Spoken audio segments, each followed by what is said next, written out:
Alright, so after this, the only thing I have left to paint is going to be the hood. Basically, getting real close to being at the last time I'm going to be spraying blue. In this episode of Dirt Cheap Daily, I finish up all the little projects in order to have the legacy all put back together and finished for the reveal. Be sure to subscribe so you don't miss the reveal video next week. I want to point out that I'm using Rust-Oleum's Professional Series spray paint. It's the tall 15-ounce cans that are silver. After using Rust-Oleum for years, I found that these cans are the best. If they have the color you want in the Professional Series, I definitely recommend going that route. These cans are pumped up to a slightly higher pressure, which lets the paint flow faster, making it possible to put out a lot more paint down per minute than your normal can. I can consistently use up the whole can of paint with more than enough pressure to dry out the can, and you can get them for the same price as a regular 12-ounce can at Home Depot if you buy 12 or more.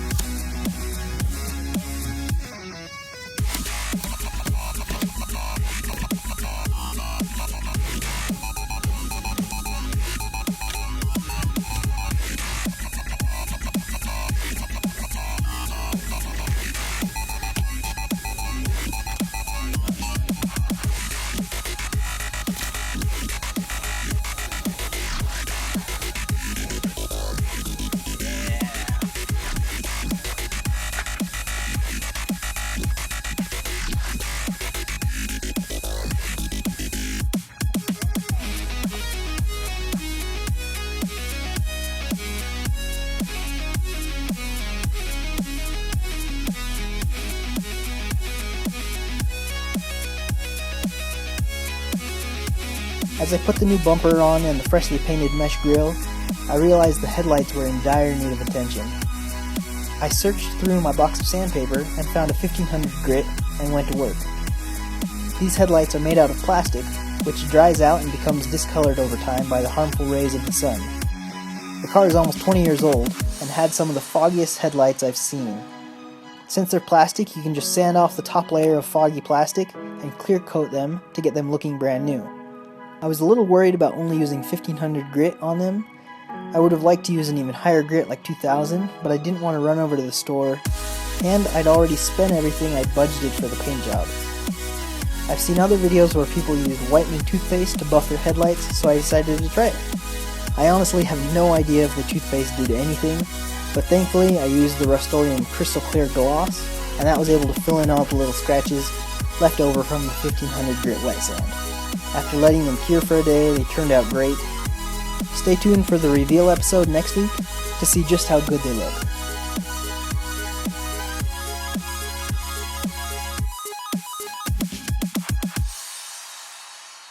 Okay, so this fender is rolled and lipped pretty good. It turned out really well. The shape and the amount it sticks out, but I did it all obviously with this tire up in the air without the tire on. When I dropped it down, so this is actually still a little raised because there's no tire on the other side, but when it's fully on the ground, the tire sits about right here, so there's still about 1.25 inches, 1.5 inches of gap. Right now it just looks ridiculous, but even with 1.5 inches, it still looks kind of goofy. Which I would be happy with because I have a 1/2 inch spacer that I could pull out and drop it where I need it to be. But the other side, didn't know it until I started rolling the fender, but the other side is all Bondo. And so I was trying to roll it and it wasn't budging, and so I used the weight of the car to drop the roller down on it, and it cracked all the Bondo off, which makes sense why it was not rolling, because all the Bondo was stopping the metal from acting like metal. It's kind of good though. It kind of sucks, but it's kind of good because there's a bunch of rust under this Bondo, which is awesome. I don't really care, but it's good to know that this is a potential rust out spot. So now, trying to figure out if I should crack all that Bondo off and shape the fender same as I did on the other side, or if I want to just make fender flares, or if I want to buy fender flares. Probably end up at least trying to make them first, because I don't have the money to buy fenders right now, or fender flares right now, and making them is like 10 bucks tops. So yeah, I'll probably grab a screwdriver and chisel off a bunch of that Bondo and see if I can get the metal to shape the way I want it to. And if not, it'll just get cut off anyway.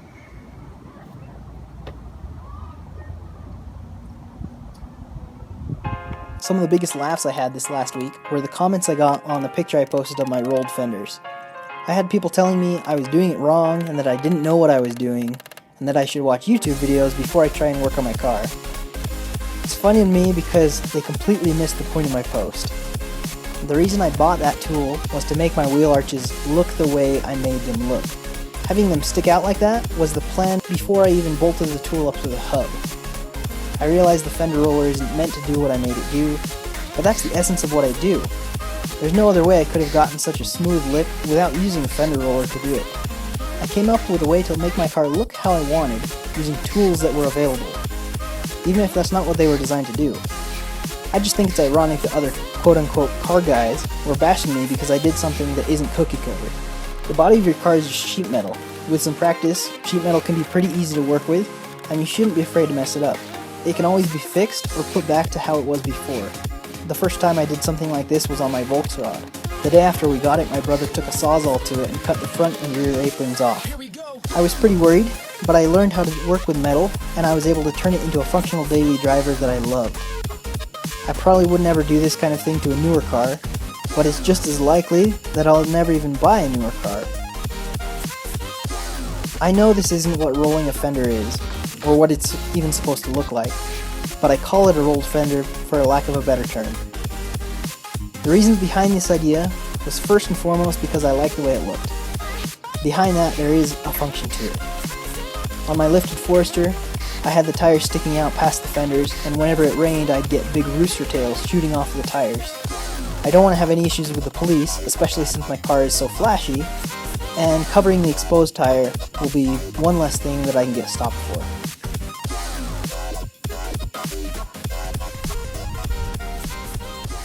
Definitely don't recommend doing this on a hot day.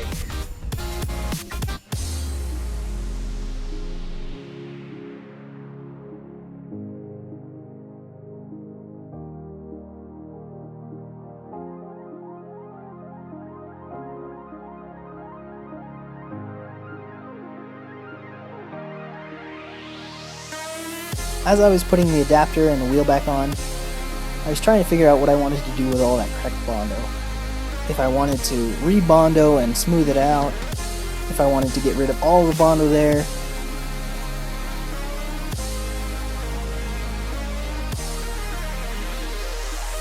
But as I put the rear tire back on, I realized that that was about a ½ inch of Bondo, and that Bondo is really easy to work with, especially once it's cured.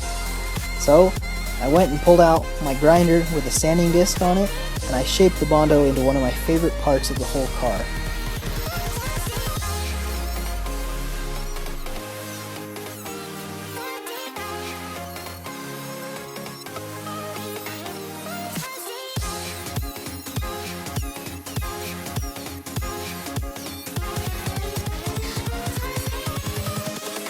Invincible.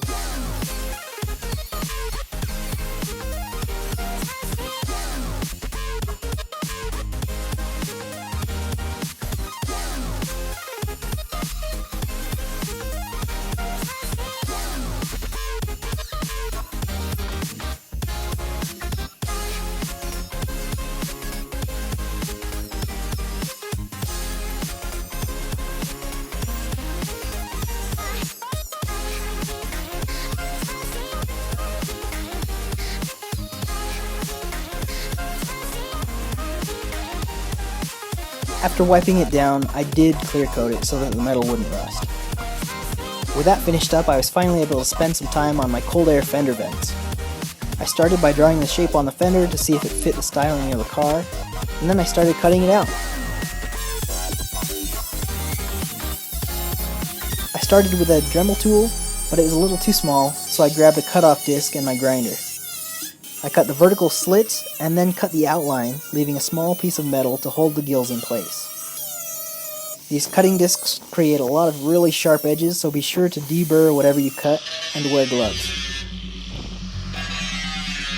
I realize that this is not the safest way to use an angle grinder. There's usually a shield on the back of the angle grinder, but it gets in the way most of the time when I'm trying to cut in smaller areas.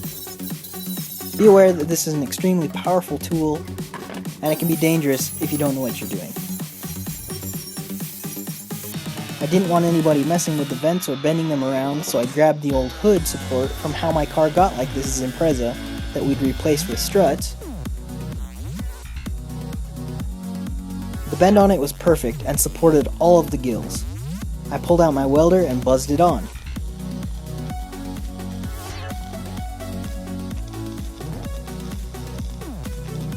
This little Harbor Freight welder can be tricky to use, but with some practice, you can do a lot with it.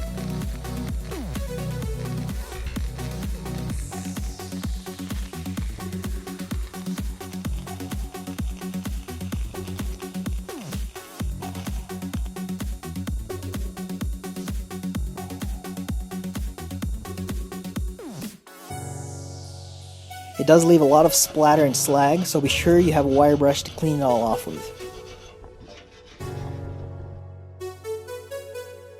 With all that done, I took it over to the car and test fit it.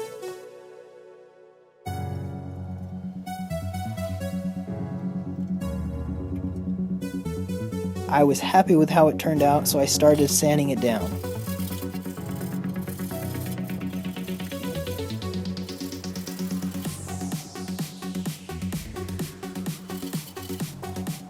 The last thing to do before the car was finished was painting the hood. Hoods can be pretty hard to spray paint because they're such a big panel, and it's hard to get an even sheen across the whole thing.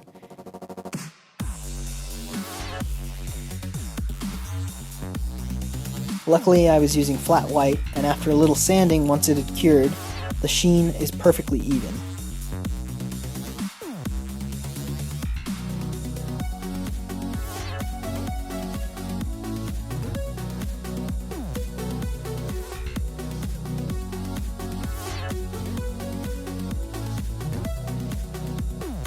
Striping the hood was the last bit of color I put on, and it was my favorite part of the build. Thanks for watching. Be sure to subscribe so you don't miss out on the reveal episode next week. Click the link in my bio and stop by my store to pick up some Dirtcheapdaily stickers, and follow me on Instagram. In the meantime, be sure to check out my other videos.